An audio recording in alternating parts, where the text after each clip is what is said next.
Hello दोस्तों, good morning, जय हिंद। मैं विपिन सर और जीविका केमिस्ट्री क्लासेस में आपका एक बार फिर से स्वागत है। Hello friends and dear students, आप लोग पढ़ रहे हैं क्लास 12th केमिस्ट्री, है ना। क्या पढ़ रहे हैं? क्लास 12th केमिस्ट्री पढ़ रहे हैं, जिसमें कि आपका चैप्टर नंबर 12 चल रहा है। चैप्टर नंबर 12 है, क्लास 12th है, केमिस्ट्री है और पार्ट नंबर 14 है। पार्ट नंबर 14 आप पढ़ रहे हैं और 14 पार्ट्स के बाद आपका ये चैप्टर फिनिश हो जाएगा, ठीक है ना। यानी आज इस चैप्टर का लास्ट पार्ट है। तो इस चैप्टर में कुछ आज हम पढ़ते हैं बहुत ही जरूरी, बहुत ही महत्वपूर्ण, बहुत ही इम्पोर्टेंट अभिक्रियाओं के बारे में पढ़ते हैं ना, जो बहुत ही ज़्यादा इम्पोर्टेंट होती हैं और अक्सर एग्ज़ाम में पूछी जाती हैं। यानी 95% उन्हें एग्ज़ाम में आना है, ठीक है ना। कोई भी वैज्ञानिकों द्वारा दी गई रिएक्शन है, कोई भी 5 रिएक्शन दे देता है, वो कहता है निम्नलिखित पर टिप्पणी लिखिए और 5 नंबर का क्वेश्चन दे देता है 100%, जो कि आना है, ठीक है ना। नो डाउट 100% उसे आना ही है। क्लियर हुई बात? हाँ, तो हम लोग इसी पर आगे चलते हैं और आज का जो हमारा टॉपिक है प्रमुख अभिक्रियाएं, प्रमुख अभिक्रियाओं के बारे में डिस्कस करना है, ठीक है ना। तो आज हम चलते हैं, हम लोग प्रमुख अभिक्रियाओं के बारे में डिस्कस करते हैं, जिसमें कि सबसे पहले हम लोग लेते हैं, पहली हमारी जो अभिक्रिया आती है वो है एल्डोल संघनन। नंबर 1 है एल्डोल संघनन। इंग्लिश में कहें तो एल्डोल कंडेंसेशन बोलते हैं, एल्डोल संघनन, ठीक है ना। कल भी हमने एक पढ़ाया था, एक प्रश्न था यानी पार्ट नंबर 13 में कि एसीटोन की संघनन अभिक्रिया के लिए, जिसमें हमने ये बताया था कि कोई भी कार्बोनिल यौगिक हो जिसमें कि 2 मॉलिक्यूल चाहिए, चाहे वो एसीटोन का हो चाहे वो एल्डिहाइड का हो, किसी के भी 2 मॉलिक्यूल चाहिए संघनन क्रिया के लिए। तो वैसे आज हम लेते हैं, पहले डिफाइन कर देते हैं कि वे कार्बोनिल यौगिक जिनमें वे कार्बोनिल यौगिक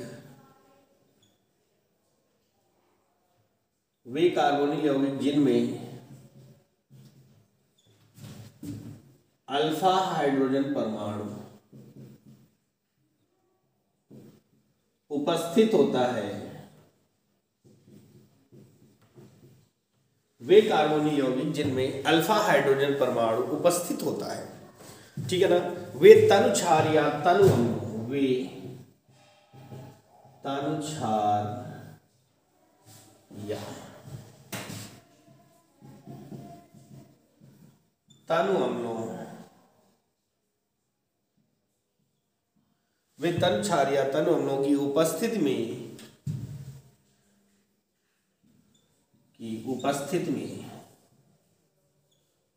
संघनित होकर,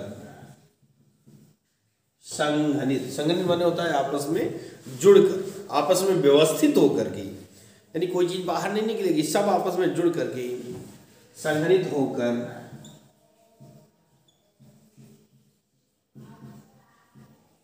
एल्डोल देते हैं।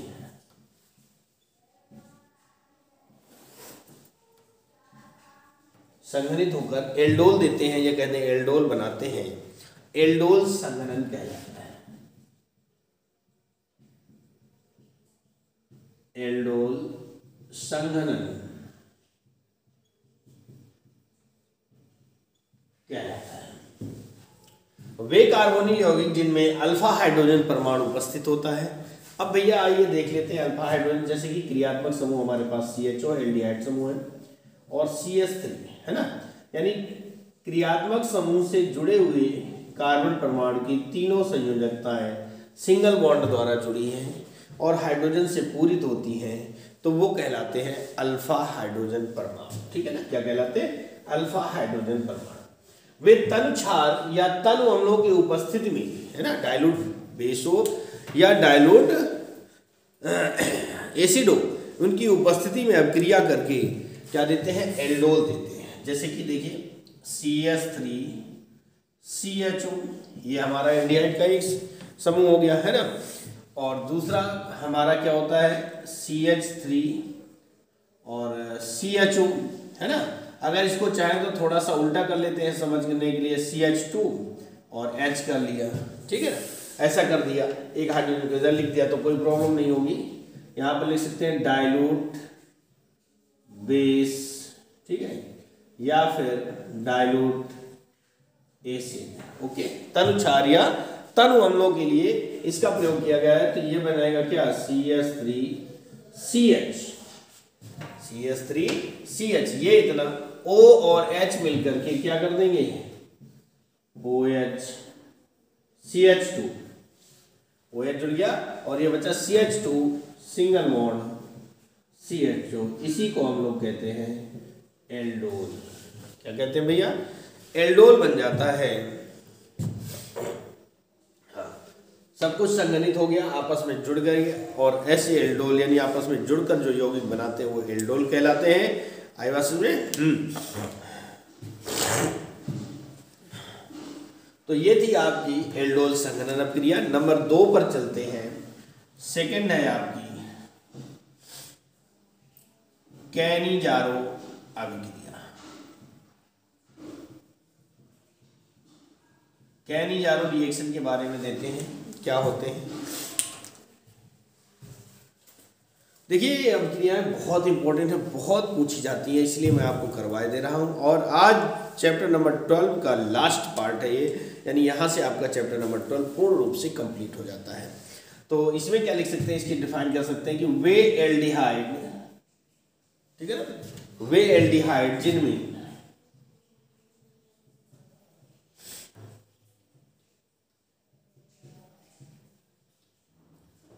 अल्फा हाइड्रोजन परमाणु,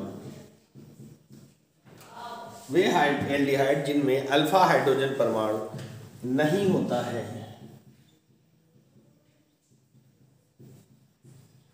ठीक है ना, वे एल्डिहाइड जिनमें अल्फा हाइड्रोजन परमाणु नहीं होता, वे कास्टिक क्षारों से नहीं होता है, वे कास्टिक क्षारों के साथ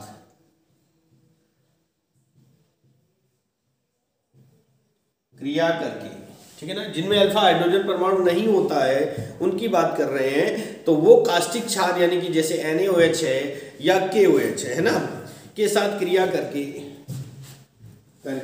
कार्बोक्सिलिक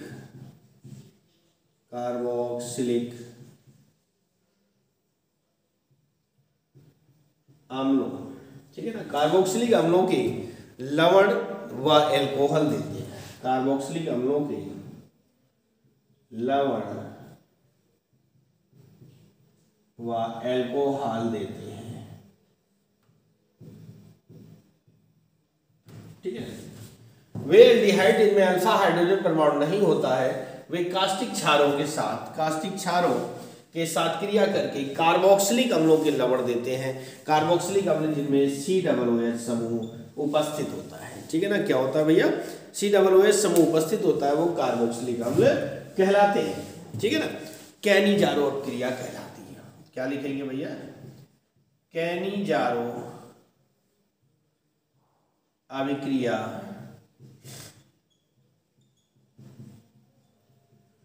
कहलाती है, ठीक है।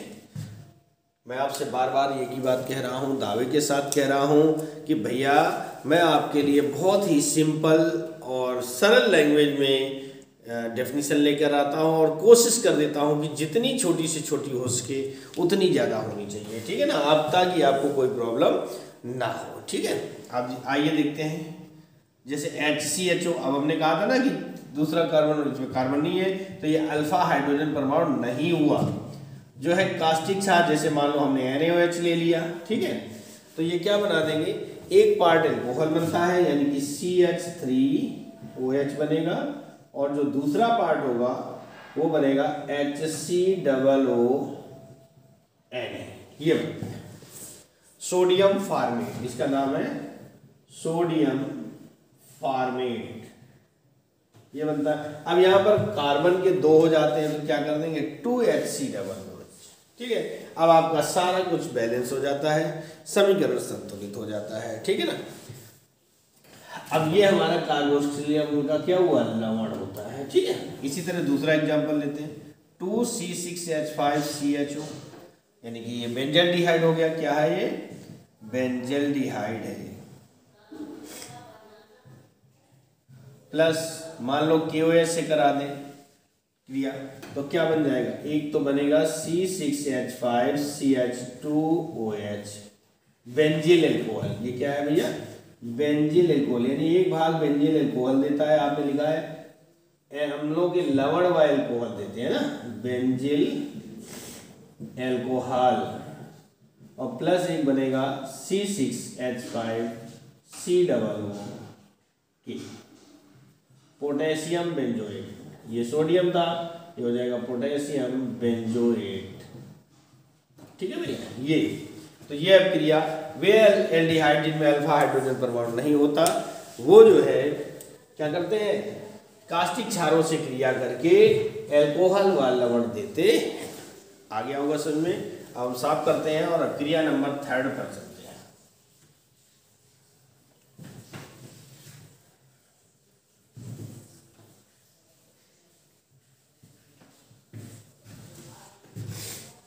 अब क्रिया नंबर 3 है हमारी HVZ। अब क्रिया नंबर 3 HVZ अभिक्रिया, पूरा नाम होता है हेल-वोल्हार्ड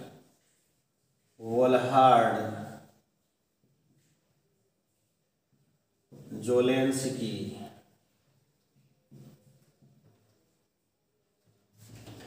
अभिक्रिया, शॉर्ट में HVZ। और अगर हम डिटेल की बात करें तो पूरा नाम होता है हेल-वोल्हार्ड जोलेंस्की। इन लोगों ने, हेल-वोल्हार्ड और जोलेंस्की ने मिल करके ये अभिक्रिया बनाई, उन्हीं के नाम से चलता है, ठीक है ना। तो आशा करता हूँ कि समझ में आ रहा होगा। तो भैया निवेदन आपसे वही है कि एक लाइक, एक शेयर और एक छोटा सा कमेंट जरूर कर दिया करें।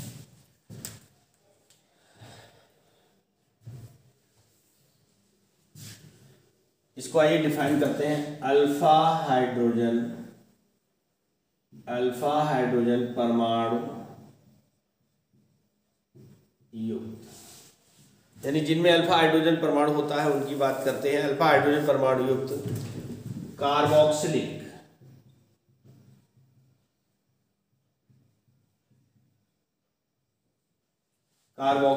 ठीक है ना। अल्फा हाइड्रोजन परमाणु युक्त कार्बोक्सिलिक अम्ल,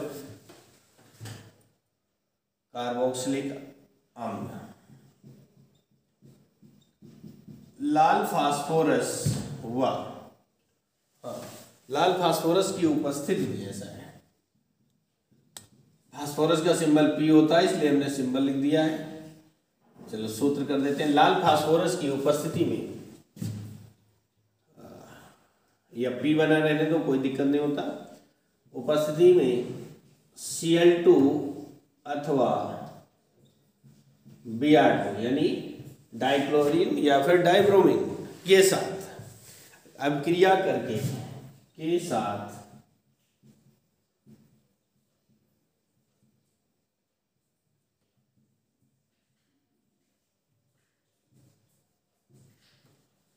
साथ अभिक्रिया करके अल्फा हैलो प्रतिस्थापित, क्रिया करके अल्फा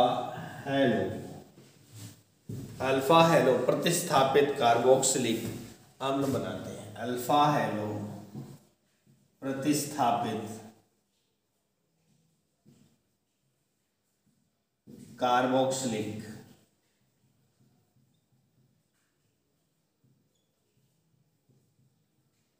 अम्ल बनाते हैं, ठीक है ना।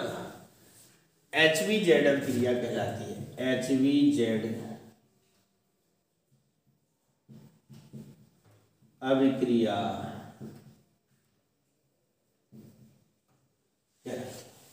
अल्फा हाइड्रोजन परमाणु युक्त कार्बोक्सिलिक अम्ल, फिर से देखिए, अल्फा हाइड्रोजन परमाणु युक्त कार्बोक्सिलिक अम्ल लाल फास्फोरस की उपस्थिति में क्लोरीन या फिर ब्रोमीन Cl2 अथवा Br2 के साथ अभिक्रिया करके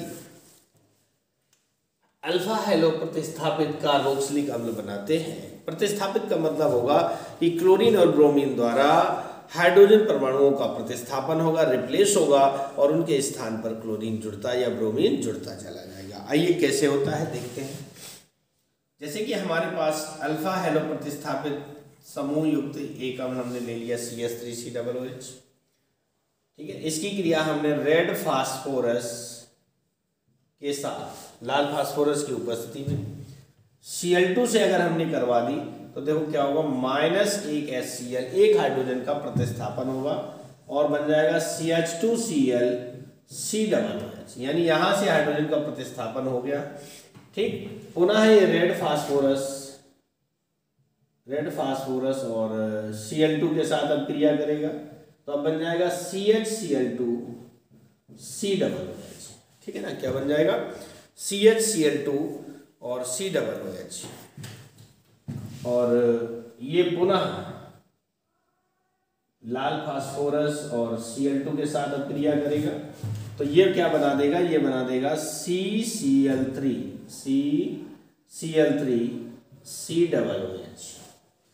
ठीक है ना, CCl3 COOH। अब आप देखिए तीनों हाइड्रोजन परमाणुओं का हैलोजन परमाणु द्वारा रिप्लेस कर दिया गया, प्रतिस्थापित कर दिया गया, that is called alpha hello carboxyl प्रतिस्थापित कार्बोक्सिलिक अम्ल प्राप्त होता है, ठीक है ना। इसका नाम हो जाएगा मोनोक्लोरो कार्बोक्सिलिक अम्ल। इसका हो जाएगा डाइक्लोरो, डाई क्यों होगा, दो क्लोरीन है, इसमें एक क्लोरीन था तो मोनो, इसमें दो क्लोरीन है तो डाइक्लोरो कार्बोक्सिलिक अम्ल। और ये हो जाएगा ट्राइक्लोरो कार्बोक्सिलिक अम्ल, ठीक है ना, ट्राइक्लोरो कार्बोक्सिलिक अम्ल हो जाएगा। क्लियर हुई बात। अब नंबर 4 है क्लीमेंसन, यानी ये अपनी आपको समझ में आ गई होगी, अल्फा हेलो प्रतिस्थापित कार्बोक्सिलिक अम्ल बनते हैं। नंबर 4 पर है क्लीमेंसन अपचयन। क्लीमेंसन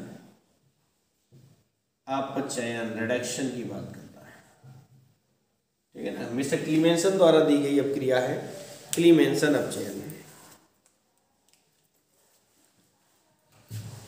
तो इसको डिफाइन कर सकते हैं कि जब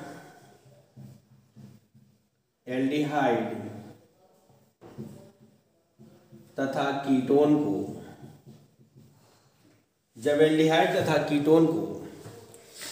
जिंक अमलगम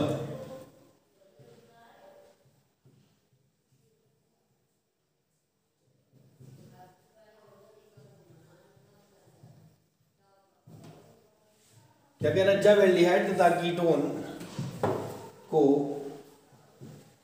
जिंक अमलगम, यानी जिंक अमलगम का सूत्र होगा ZnHg, क्या होगा ZnHg, जिंक अमलगम तथा HCl के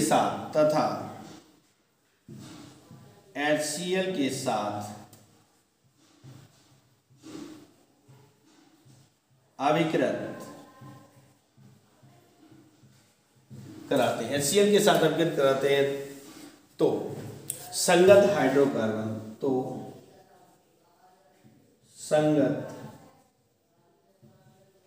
हाइड्रोकार्बन प्राप्त होते हैं। संगत हाइड्रोकार्बन प्राप्त होते हैं जब एल्डिहाइड तथा कीटोन को जिंक अमलगम तथा HCl के साथ अभिकृत कराते हैं तो संगत हाइड्रोकार्बन प्राप्त होते हैं। क्लीमेंसन अपचयन कहलाता है। क्लीमेंसन अपचयन कहलाता है।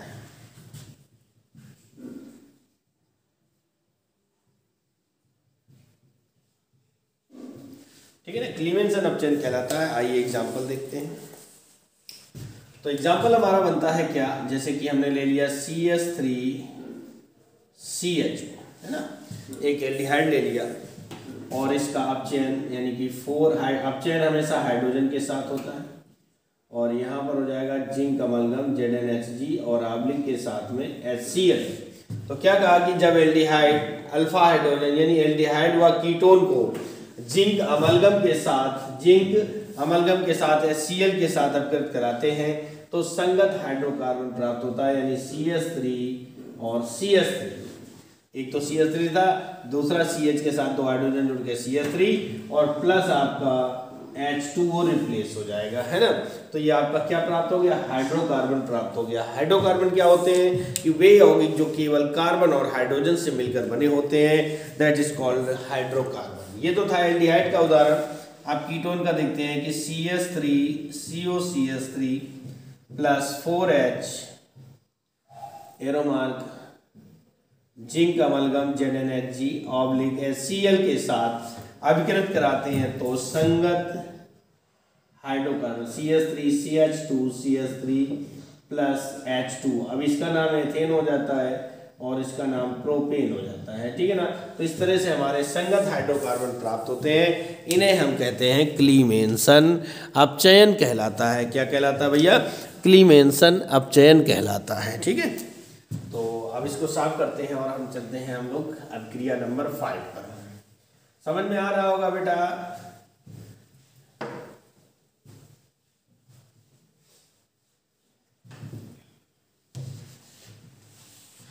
है ना बेटा जी, समझ में आ रहा होगा आपको, कंप्लीट आ रहा होगा। अब अगली रिएक्शन में चलते हैं, कौन सी है, विकार्बोक्सिलीकरण। नंबर 5 पर है विकार्बोक्सिलीकरण।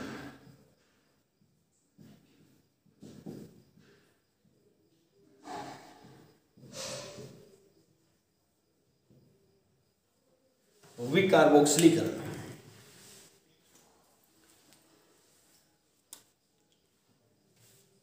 तो क्या हो जाएगा भैया, जब कार्बोक्सिलिक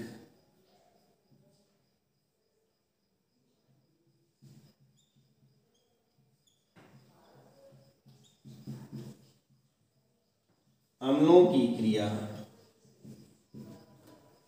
ठीक है ना, विकार्बोक्सिलीकरण जब कार्बोक्सिलिक अम्लों की क्रिया सोडा लाइम के साथ, जब कार्बोक्सिलिक अम्लों की क्रिया सोडा लाइम यानी कि NaOH plus CO soda lime के साथ कराते हैं,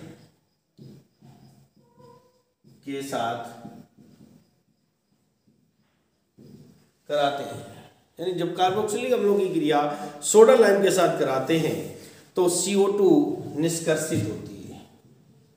तो CO2 कार्बन डाइऑक्साइड निष्कर्षित होती है,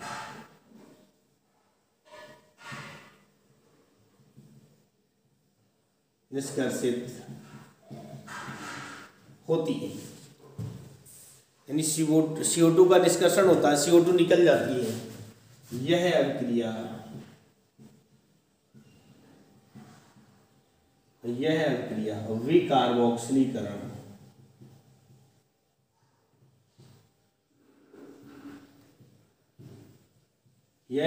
विकार्बोक्सिलीकरण कहलाती है। जब कार्बोक्सिलिक अम्लों की क्रिया, है ना, डिफाइन करेंगे, दोहराएंगे, जब कार्बोक्सिलिक अम्लों की क्रिया सोडा लाइम के साथ कराई जाती है, सोडा लाइम यानी NaOH प्लस CO के मिश्रण के साथ करवाई जाती है तो CO2 निकल जाती है, गैस बनकर के उड़ जाती है, हवा में उड़ जाती है, ठीक है ना, सनसनाहट के साथ गैस के साथ निकलती है। तो इस अभिक्रिया को हम विकार्बोक्सिलीकरण कहते हैं, ठीक है। तो फॉर एग्जाम्पल RCOOH और इसकी क्रिया हम करवा देते हैं NaOH प्लस CO, तो ये बनाएगा क्या, RH प्लस CO2, ये निकल जाती है। फॉर एग्जाम्पल मान लो हमने ले लिया CH3COOH, अब क्रिया में NaOH प्लस CO, ठीक है ना, तो ये बन जाएगा क्या, CH3 और H प्लस CO2, ठीक है ना। अब इसको CH3 को H को अगर हम जोड़ दें तो CH4 बन जाता है, ठीक है ना, और CO2 का निष्कर्षण हो रहा, CO2 निकल रही है, तो this reaction is called विकार्बोक्सिलीकरण।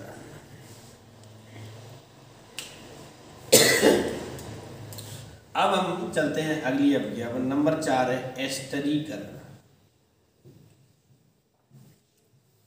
Esterification, एस्टरीकरण यानी एस्टरीफिकेशन बोलते हैं, ठीक है। तो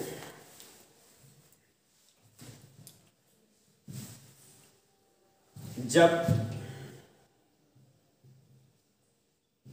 कार्बोक्सिलिक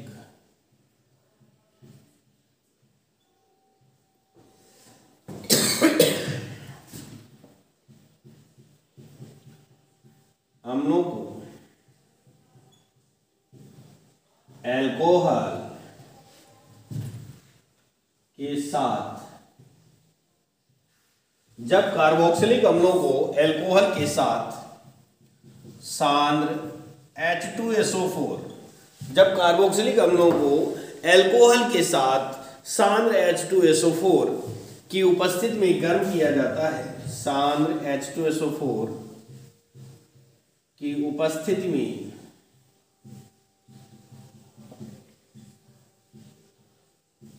गर्म किया जाता है, जब कार्बोक्सिलिक अम्लों को एल्कोहल के साथ सांद्र H2SO4 की उपस्थिति में गर्म किया जाता है तो एस्टर व जल बनते हैं। तो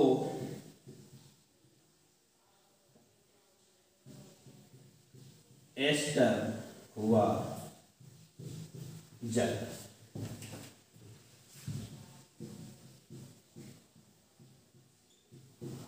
जब कार्बोक्सिलिक अम्लों को एल्कोहल के साथ सांद्र H2SO4 की उपस्थिति में गर्म किया जाता है तो एस्टर व जल बनते हैं। क्या बन जाता है भैया? एस्टर और जल बनता है। यह अभिक्रिया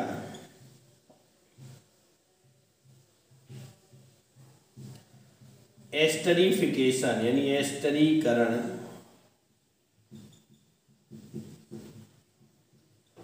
कहलाती है। यह अभिक्रिया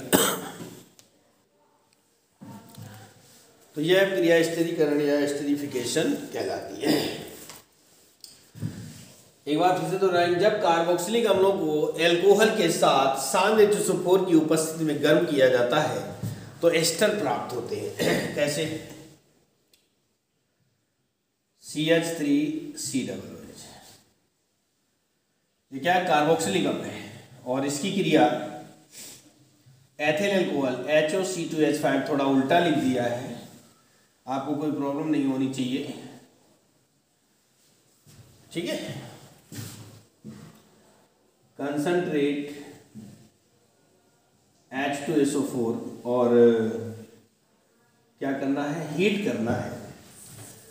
तो जब कार्बोक्सिलिक अम्लों को एल्कोहल के साथ सांद्र H2SO4 की उपस्थिति में गर्म करते हैं तो एस्टर, देखिए बच्चा क्या है? CH3CO और O C2H5 प्लस H2O, ये आपका जल बन गया। कहा था जल व एस्टर बनते हैं, ये आपका एस्टर होगा, ठीक है ना। क्या बना? एस्टर बना। तो ऐसी अभिक्रियाओं को एस्टरीकरण अभिक्रिया कहते हैं। नोट कर लिया होगा आपने, है ना। डन कर देते हैं, आगे चलते हैं और अगली रिएक्शन देखते हैं। नंबर 7 पर कौन सी रिएक्शन है?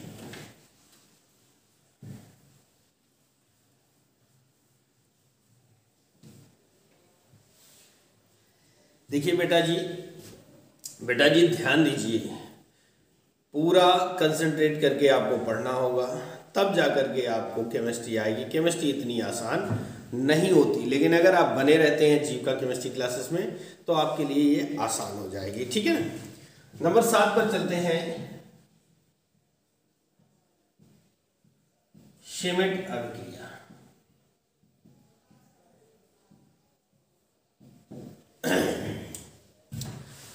देखिए मल्टीमीडिया ज़माना हो गया है, सबके पास मोबाइल है और सभी लोग यूज ना करके उसका मिसयूज करते हैं। अभिक्रियाएं जो भी है, कुछ जितना अगर हम कॉमेडी वीडियो देखते हैं या अदर वीडियो गाने वगैरह सुनते हैं, ठीक है ना, इनसे कुछ मिलने वाला नहीं है। अगर हम पढ़ाई की बात करते हैं तो अगर हम पढ़ाई का चैनल देख लेते हैं कोई भी, तो हमें बहुत कुछ सीखने को मिल सकता है, ठीक है ना।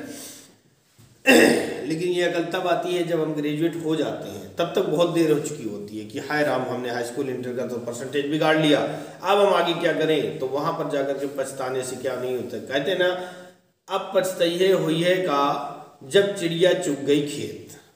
ठीक है ना। अब पछताने से क्या होगा, जब चिड़िया चुग गई खेत, चिड़िया ने तो बीज ही चुन लिया, बीज ही खा गई, तो अब खेत में कुछ उगेगा क्या, नहीं होगा ना। अगर पहले से ही चिड़ियों को भगा दिया जाता तो शायद फसल हमारी तैयार हो जाती है। समझ में आई बात कि नहीं। तो अब पछताए हुई है का जब चिड़िया चुग गई खेत। समझ गए कि नहीं। इसलिए अभी से लग जाओ, जुट जाओ और तैयारी पर बने रहो। आपको जीविका केमिस्ट्री क्लासेस में class 12th 11th 9th 10th के सीरियल से चैप्टर नंबर 1 2 3 करके प्लेलिस्ट पर जाकर के सारे नोट्स आपको अवेलेबल हो जाएंगे। ठीक है ना। आइए चलते हैं। जब बेंजोइक अम्ल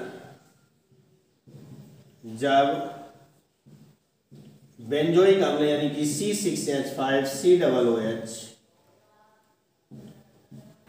जब बेंजोइक अम्ल की क्रिया हाइड्राजोइक अम्ल से, बेंजोइक अम्ल की क्रिया हाइड्राजोइक अम्ल से, जब बेंजोइक अम्ल की क्रिया हाइड्राजोइक अम्ल, और हाइड्राजोइक अम्ल का सूत्र होता है N3H से कराते हैं तो हाइड्राजोइक अम्ल के साथ, हाइड्राजोइक अम्ल के साथ HCl की उपस्थिति में कराते हैं। HCl की उपस्थिति में, अच्छा HCl जरूरी नहीं है HCl, आप यहाँ पर H2SO4 भी ले सकते हैं। ठीक है ना। क्या ले सकते हैं, H2SO4 की उपस्थिति में कराते हैं तो एनिलीन प्राप्त होता है। कराते हैं तो एनिलीन प्राप्त होता है ना। जब बेंजोइक अम्ल की क्रिया हाइड्राजोइक अम्ल के साथ H2SO4 की उपस्थिति में कराते हैं, फिर से एक बार दोहराएं, जब बेंजोइक अम्ल की क्रिया हाइड्राजोइक अम्ल के साथ H2SO4 की उपस्थिति में कराते हैं तो एनिलीन प्राप्त होता है। क्या प्राप्त होता है भैया, एनिलीन प्राप्त होता है। यह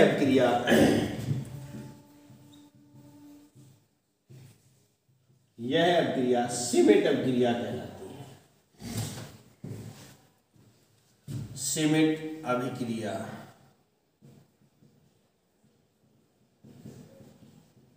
कहलाती है। यह अभिक्रिया सिमेट अभिक्रिया कहलाती है। ठीक है ना। क्या कहलाएगी भैया, सिमेट अभिक्रिया कहलाएगी। आइए देखते हैं। C6H5COOH ये बेंजोइक अम्ल है। क्या है, बेंजोइक अम्ल की क्रिया हाइड्राजोइक अम्ल से यानी N3H के साथ कंसंट्रेट H2SO4 की उपस्थिति में। ठीक है ना। जब बेंजोइक अम्ल की क्रिया हाइड्राजोइक अम्ल के साथ कंसंट्रेट H2SO4 की उपस्थिति में कराते हैं तो कह रहा एनिलीन प्राप्त होता है। C6H5NH2 प्लस 2 नाइट्रोजन प्राप्त होगी N2 और प्लस आपका हाइड्रोजन की बात करें तो CO2 बाहर निकल जाएगा। क्या होगा, CO2 जो है वो बाहर निकल जाएगा। ठीक है ना। इतना CO2 बाहर हो जाएगा और NH2 बन जाएगा प्लस N2 जो है नाइट्रोजन मॉलिक्यूल्स बाहर। ठीक है ना। आई बात समझ में। तो ये था। अब आपकी नंबर 8वां पॉइंट है गाटरमैन कोख अभिक्रिया।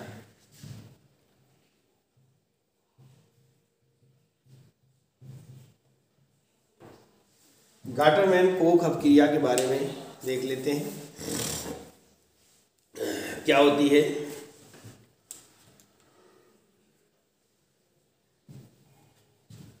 निर्जल एल्यूमिनियम क्लोराइड यानी AlCl3, निर्जल एल्यूमिनियम क्लोराइड की उपस्थिति एवं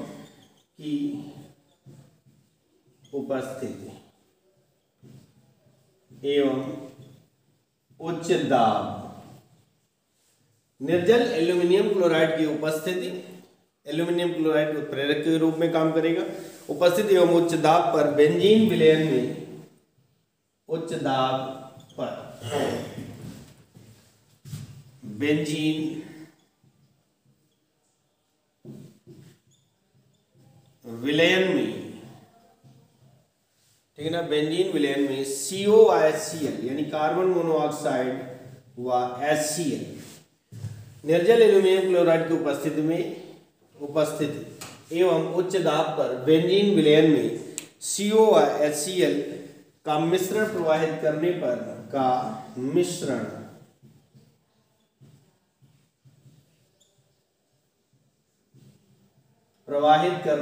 का मिश्रण यानी किसका, CO और HCl का मिश्रण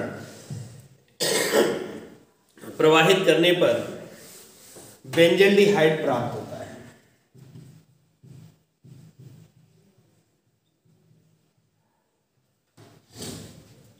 बेंजल्डिहाइड प्राप्त होता है।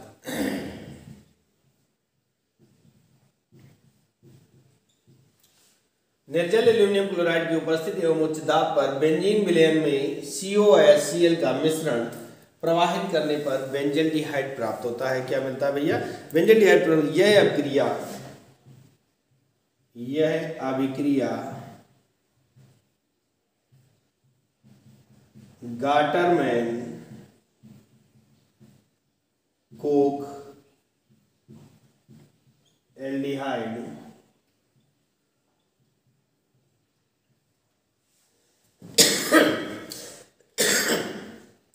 यह क्रिया गाटरमैन कोक एल्डिहाइड संश्लेषण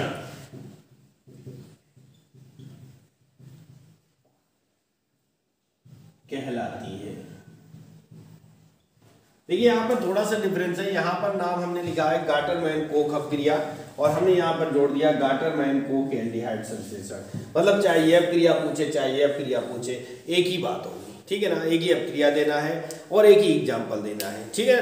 अब हम चलते हैं हम लोग किस पर, देखिए निर्जल एल्यूमिनियम क्लोराइड की उपस्थिति में, तो पहले इसकी हम क्या दिखाते हैं, उपस्थिति दिखाते हैं।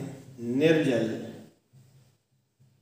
एल्यूमिनियम क्लोराइड और उच्च दाब, हाई प्रेशर उच्च दाब, उपस्थिति एवं उच्च दाब पर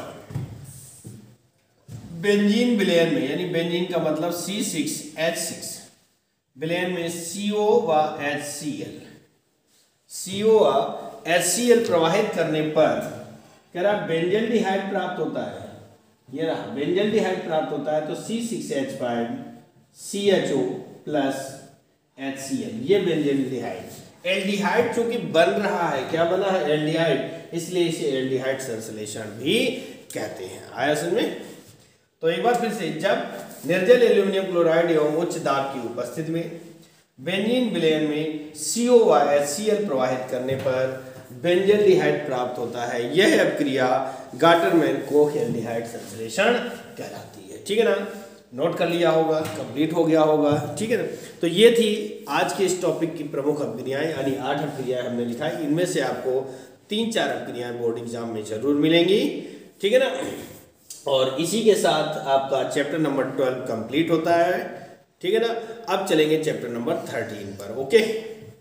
तो तब तक के लिए क्या करते हैं, नमस्कार है भैया, जय हिंद जय भारत। आशा करता हूँ वीडियो पसंद आया होगा, केमिस्ट्री आपको समझ में आ रही होगी और आपके बोर्ड प्रिपरेशन की तैयारी हो रही होगी, है ना।